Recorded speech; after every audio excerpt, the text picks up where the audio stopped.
शिकवलंय ना मला.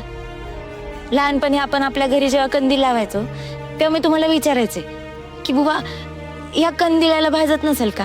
मग तुम्ही काय म्हणायचात मला की कोणाच्या घरी तरी उजेड पाडण्यासाठी कोणाला तरी जळावं लागतं.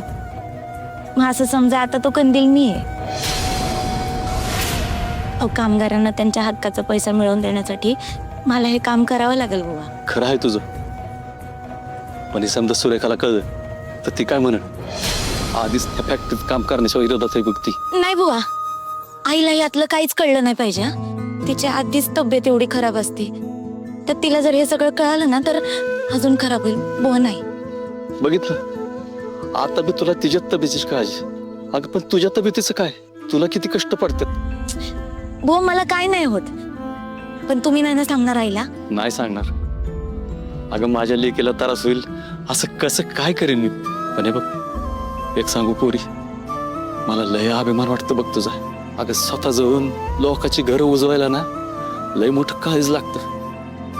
आणि ते तुझ्याकडे आहे बघ, त्याचाच अभिमान आहे मला. चल ये तू पोरी.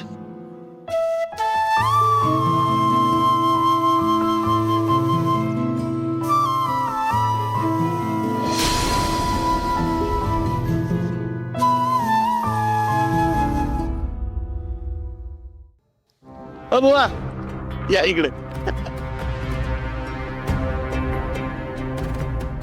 अहो इकडे कुठे? हा काय जुन्या आठवणी म्हणून आपल्या कंपनीत राऊंड मारला? काय नाही, इकडे पिकनिक गोळा करायला आलतो. मला आलोच तर जाता तर राणीला भेटून जावं. असं का? भेटला का? लय भारी वाटलं असेल ना लिकीला बघून. माणसं प्रगती करतात. तुझ्या लिकीची तर अधोगतीच बघितलीस तू. ह्याला अधोगती नाही म्हणत, ती तिचं काम करते. कसलं सफाईवालीच होय? त्याला आध्या पुसायचं. अरे काय सांगते बुवा. अरे हापिसात बसायचं, कागद चाळायची, हा असलं काम तिचं. तू तर तिला वकील करायला निघाला होता ना.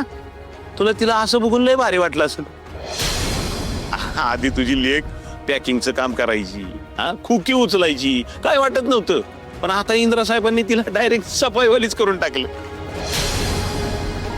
काय सांगू तुला, हळूहळू तिला आता संडास धुवायला लावतील. गजा, तोंड समजून बोल. अरे सॉरी राग आला का? नाही, आम्हाला आपलं उगीच वाटतं रे. मोराच्या पोटी खराटा कसा काय? कसंही बुवा, अरे कंपनीत यावं, डबा घेऊन यावं, काम करावं, घरी जावं, नसत्या उचापत्या करायला सांगतच कोण?